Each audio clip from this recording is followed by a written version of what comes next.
ውድ የጽጌ ልጆች ተከታታዮች እንዴት ናችሁ? እንደምን ከረማችሁ?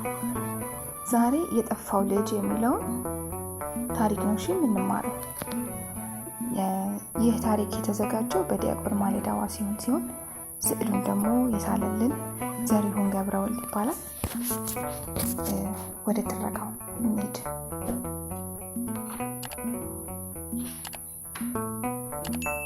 በአንዲት ሀገር የሚኖር አንድ የተከበረ ምስጉን ሩህሩህ አባት ነበረ። በሚያውቁትም ወገኖች ሁሉ ዘንድ ቸር ነው። በስራም ሁሉ የተመሰገነ ነው። ለሰዎችም ሁሉ ይራራል። ይህ ምስጉን አባት እጅግ አብዝቶ የሚወዳቸው 2 ልጆች አሉት። ልጆቹን ከመውለዱ የተነሳ የሚሹትን ሁሉ ይሰጣቸው ነበረ። የሚፈልጉትንም ሁሉ ያደርግላቸው ነበር። ከዕለታት በአንዱ ቀን ታናሽ ልጁ ወደ እርሱ ቀርቦ አንዲት ጥያቄ ጠየቀው። አባቴ ሆይ ከገንዘብህ የሚደርሰኝን ያህል ስጠኝ አለው። አባቱ የወደው ስለነበረ የጠየቀውን ሁሉ ሰጠው። ይህ ትንሽ ልጅ አባቱ የሰጠውን ገንዘብ ይዞ ጥቂት ጊዜ ከአባቱ ጋር ተቀመጠ። ከጥቂት ቀናት በኋላ ግን አባቱ የሰጠውን ገንዘብ ይዞ ወደ ሌላ ሀገር መሰደድ ፈለገ። እንዳቀደው ገንዘቡን ይዞ ጠፋ።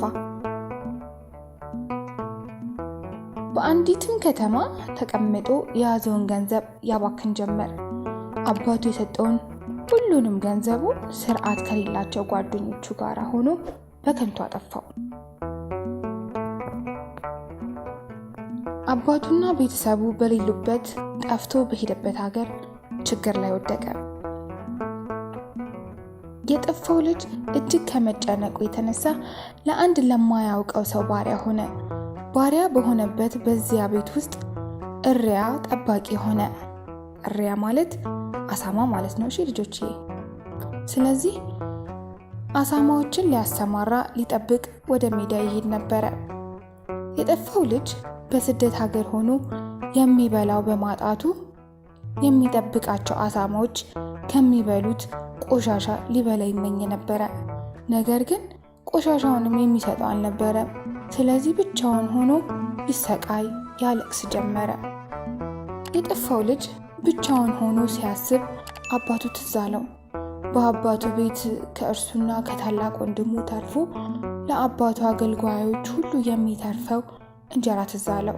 እሱ ግን እዚህ በረሃብ መሰቃየቱ አበሳጨው። ስለዚህም ወደ አባቴ ተመልሼ ይቅርታ መጠየቅ አለብኝ ብሎ ወሰነ። የጠፋው ልጅ ወደ አባቱ ለመመለስ ወሰነ። ቀድሞ ከአባቱ መለየት እንዳልነበረበት አሰበ። የሰጠውንም ገንዘብ በማጥፋቱ ተጸጸተ። አባቱ ይቅርታ እንዲያደርግለት ሊለምነው ወስኖ ተነስቶ ወደ አባቱ መጣ።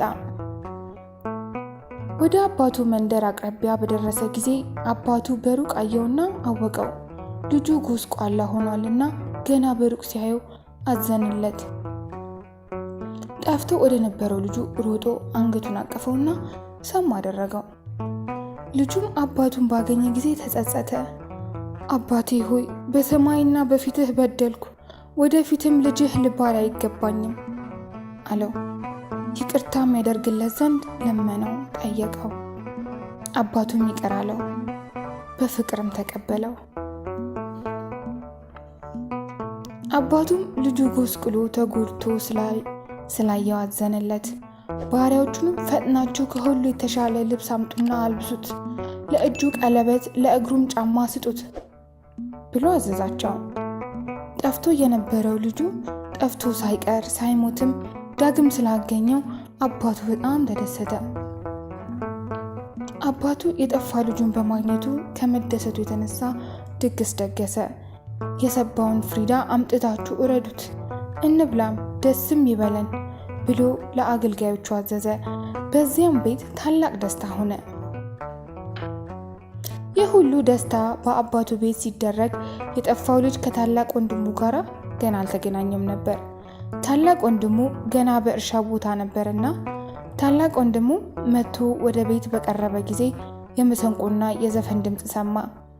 በዚህ ቤት የሚሰማው የደስታ ዜማ ከየት የተገኘ ብሎ እየተገረመ የእርሻ መሳሪያውን ይዞ ወደ አባቱ ቤት ቀረበ።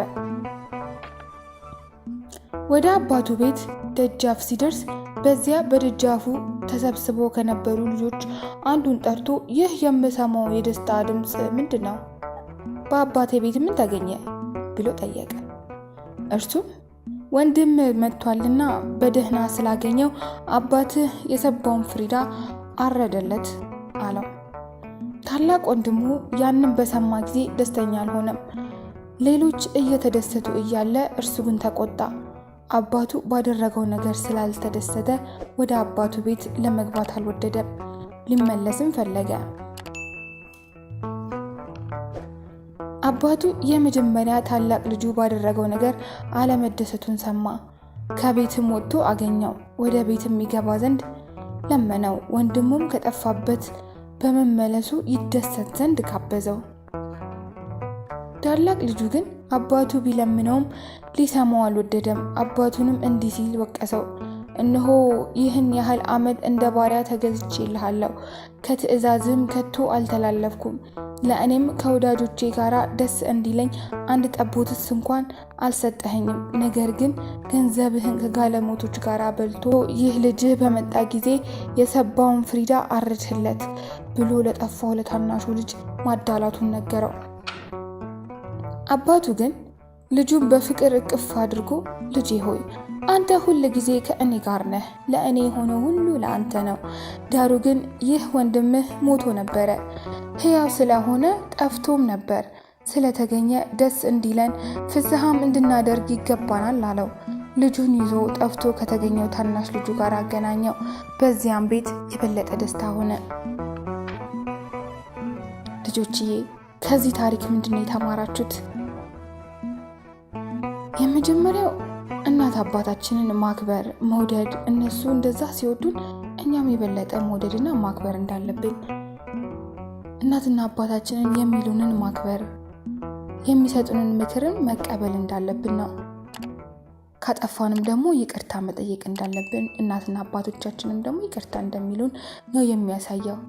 እና ጥፋት አጥፍተን ዝም ማለት ሳይሆን ቀርበን ስህተታችንን ተናግረን እነሱም ደግሞ ከምክራቸው ይለግሱንና ወደ ተስተካከለና ወደ ትክክለኛው መንገድ እንመለሳለን ማለት ነው። እሺ ልጆች ታሪኩን እንደወደዳችሁ ተስፋ አደርጋለሁ። በሌላ ታሪክ እስከምንገናኝ ድረስ ደህና ሁኑልኝ። ቻው ቻው።